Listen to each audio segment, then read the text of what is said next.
Hi guys, I'm Zach Abramowitz. I'm one of the producers and I also play Zach in the pilot. Hi, I'm Devin, and I played Roy. I'm Shannon Kendall, and I played Sarah the Angel.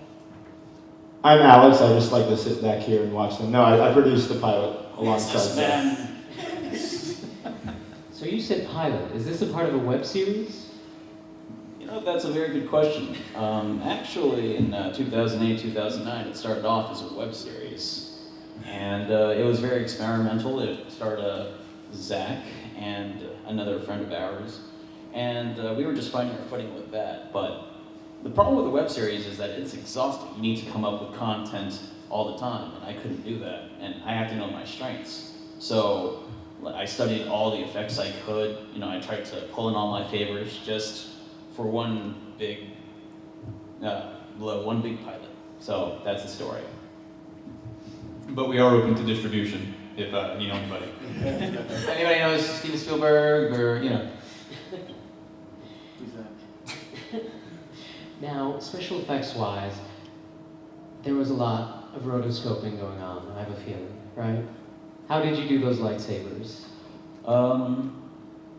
Actually, we bought lightsabers from ultrasabers.com, which has a booth upstairs. What's great about them is that, is that an ultrasaber? Yes, it is. Yeah, There you go. that's what we used. The weight's good in your hand, right? The weight's good in your hands. Yeah. What's great is that it's durable. You could actually, they're prop sabers. You could actually fight with them. Yeah, we can find a Jedi Master outside with these. Yeah, exactly. Yeah.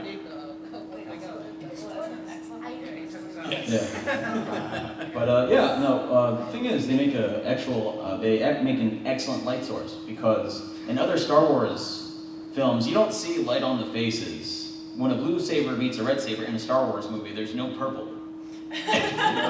So that's something you got to think about. So, and we did the lightsaber fight, and I ended up rotoscoping. That means that I had to paint over every frame. There's around 5 to 7 minutes of lightsaber fighting. So you got to multiply that by 24 frames per second, 60 seconds, 7 minutes. So yeah, that's a lot of rotoscoping. How long did that take you? Like a month? Around 2 months. 2 months. Yeah. Well, it paid off. Yeah, do you rotoscope? I've done it for a few projects. Okay. Yeah. No, it could drive you crazy. Like, yeah, you talk to yourself a lot. Too late. Yeah, like it's honestly like 20 hours per minute. It's insane. Are there any questions in the audience? Come on, nothing. Y'all love the film so much. All right, then I can keep going then. Yes. I have a question, the girl. How was the fire sword? What is the weight of it? My fire sword was actually a Nerf sword that we taped up so you couldn't read it for copyright purposes. And then he rotoscoped my fire over it. So I got to watch him do that, and it took about 2 hours for like 3 seconds worth of my flaming sword, and I was very happy when I saw it. Now, what was some of your comedic influences in writing the film? I'd say that Simpsons is in all our DNAs now. You can't. Yeah, your timing, the fact that you're surreal would have to come from The Simpsons. Some more modern day influences are, let's see. 30 Rock. Oh, 30 Rock is a big one. Let's see. I like Curb Your Enthusiasm. Arrested Development, plot-wise, how ornate it could be, how many storylines and plot lines actually shift. There are probably more if you guys can name off a few. Like Scott Pilgrim? Oh yeah, of course, Scott Pilgrim. I've seen Scott Pilgrim like religiously. I went frame by frame. I studied the last fight, and yeah, it pays off when you see. That's actually how I got the idea for the Ultra Sabers, because I saw Scott in the special features had LED lights that would light up his face. I'm like, is there a way we could do that with our own production? So that's where I got the idea of using an Ultra Saber. Yes? What was the web search for the sabers? The name of the Sabers. Yeah. Oh, is the website there? Yeah, Ultra Sabers. Yeah. Ultrasabers.com, I think that's the actual name. They have a booth upstairs if you want to check that out. Yeah, just give it to them. Give it to the kid. I know, but never. Yes. For everybody, how's the directing and filming, and did you like the cast with it? Do you want to start? How did you like the direction? Okay, nice. You know what? If you ever get to direct a movie or anything, you'll go through a few phases. And right now, I hate this thing so much. I've seen it so many times, and all you see are the mistakes, the way you could have done better, and like it was like 120 degrees when we shot, and yeah. Everyone glistens throughout the entire film. Yeah, but that's what you gotta do. But I'll go through my phases of like and dislike. I think in 5 years I'll begin to warm up to it. 5 years. 5 years. Just 5 In the years. year 2019, Good. I will like Losers. Guys.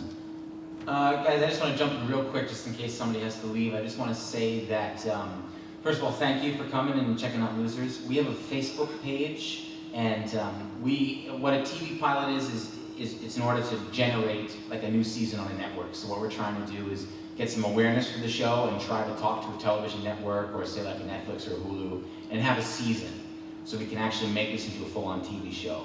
And part of being at Wizard World, which by the way, thank you, Jeff, is so that we can continue to create awareness.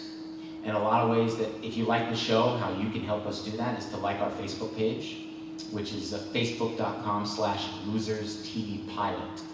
And also you can share that with your friends and you can share the trailer. You can't see this anywhere online, we only have it privately. But the trailer is there. We have another clip that was kind of like a deleted scene that was cut out. And we have like a behind the scenes FX montage of Carlos and his work over the years. And you guys are here, and if you guys really like it, you can like the page, you can share the trailer around, and you can help build awareness for us. And that is what we really need if you guys want to help us out. So again, it's facebook.com/loserstvpilot, and thank you for being here and watching the show.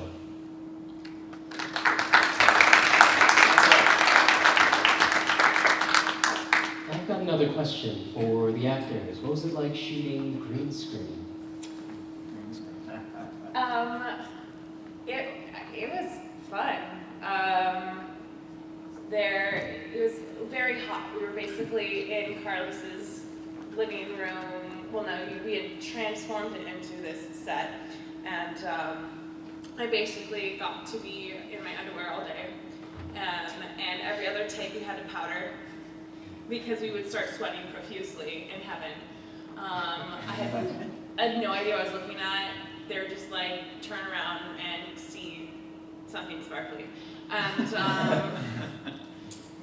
but when it comes to shooting green screen or it comes to acting in general, your focus is still the person that you're acting with. So even when Matt had to go leave to come to his day job, you're still interacting with someone. It'll be someone else perhaps. Movies aren't magic. But that's your focus the whole time. So even when you can't see anything around you, you have no idea what it looks like and what heaven will look like, and these vague effects that they're describing that are taking place that you accept for reality. You stay grounded in the person that you're working with, and we had very, very fantastic people to work with. I feel very blessed to have been able to have that time with Matt, and he's an incredibly talented person. So you're saying that even when it was just a single shot of you, there was someone standing right in for wherever? Yeah, so if it was my close-up, there would be someone like just beside the camera for me to stare at longingly and seduce. See? And I was talking to the hole in the wall right there. But yeah, so what the camera doesn't see, that's what's the magic of movies, is that you're just painting one picture. So anything that's outside of it doesn't really matter, that you're in control of what's right in that frame. So I'm not actually talking to Matt, I'm talking to the script supervisor. But then you edit it together and you throw in special effects and make it look all sparkly, and it's a very intimate moment between a man and his fantasy. Crew or cast side for aspiring filmmakers, actors, and actresses, just sort of getting in the door, finding a team to work with? Naturally. I mean, really, it's just, you usually start out with your friends, people that you enjoy working, spending time with, because that's the biggest thing about making these things. It's long hours, it's a lot of time, so the first thing you have to do is like the people you're working with, because you're going to spend a lot of time with them. You can go to, if you go to film school or acting school, you can collaborate with other people in that way, because every film in its own way is kind of like a creative family. There'll be those days where you hate each other, those days where everything is going great. And so long as you guys can band together, have a good director that knows what he wants, what he's doing, everybody can kind of follow through on that. And producers, yes, don't even forget the producers. But the biggest thing is just, find people you enjoy working with. Find people who you share common interests, common taste with, and just go out there and create. I mean, you can make movies on your iPhone now, and they look pretty damn good. So just get out there and make something, because that's what this is all about. That's what these Comic-Cons are all about, is that shared love of things that we all have. Just go out there and create something for yourself, and then share it. Now, what would you say are each of your, this is a question for everyone, I would like an answer from everyone. What are your fandoms, essentially? If you know what that means. Like, what are you into? What sort of stuff here at Comic-Con really gets you going? Well, at this particular Comic-Con, it would have to be Doctor Who. Yeah. Woo! I've gone to many Comic-Cons before. Just, if I could chart the rise of Doctor Who from every Comic-Con, wow. It's just, my friend is like, it's nothing but bow ties and pheasants. This is crazy. I guess for me it's more of Battlestar Galactica. It's my favorite TV show, so anything. I saw 2 cosplayers only the entire place. It's my favorite show, and anything that's kind of like video game or sort of related in terms of like artwork. I tend to like the artwork a lot, and I also think the celebrities. It's just fascinating to watch them come and sign photos and autographs and make boatloads of money all day. I just have to say that. Am I thrown out now? It's fine. But aside from that, me, I just like to, come and be part of something special, and that's it for me.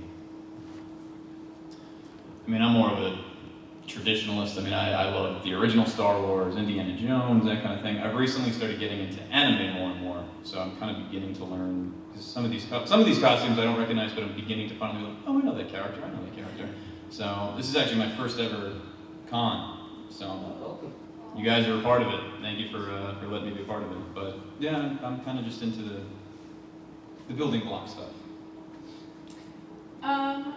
I was definitely raised on Star Trek. Voyager is my favorite because of the strong females to look up to.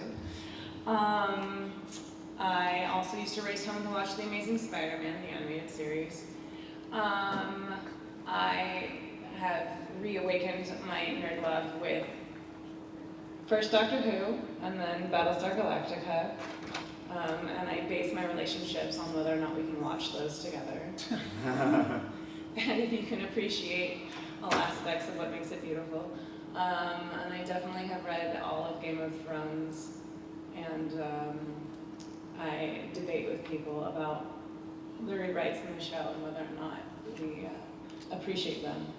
I do, but I also separate books from movies as separate and unique individual entities. Different pieces of art. Yes. Yeah, Thank you. For me, it'd probably be a mix of what everyone said, Doctor Who, Game of Thrones, and cosplay. Every cosplayer at the con, I just have so much respect for going out there and doing their thing. And I'm a big Nightwing fan. We actually, all of us are working on a Nightwing web series together too. It's called Nightwing Escalation.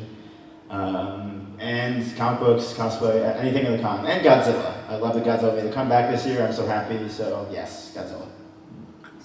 Well, can you remind us one more time where we can go to find the rest of your work? Well, in terms of losers, you can once again like us on Facebook, facebook.com/loserstvpilot.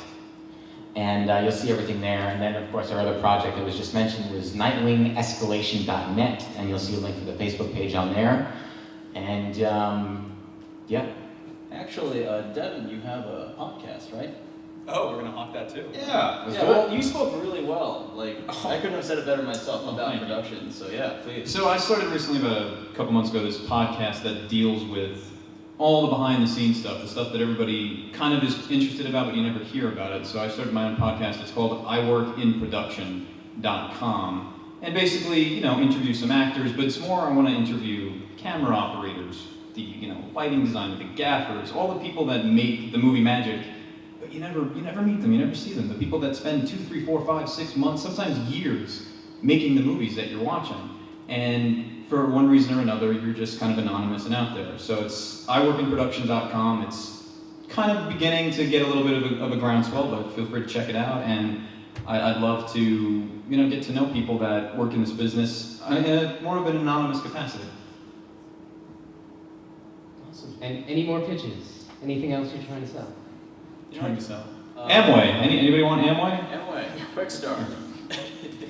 Actually, last February we actually did a video with Jean-Claude Van Damme, and it was this green screen thing. It's actually pretty funny. It's going to be on our Facebook page. Our man in the back has some cards with our Facebook info. So, yes, Alan, do something. His name is Alan. Yes, look at him in all his card holding glory. Yeah, so please take some cards, and we love having you here. Thank you. Yeah, thank you for everything. Let's give it up for them one more time. That's your group losers.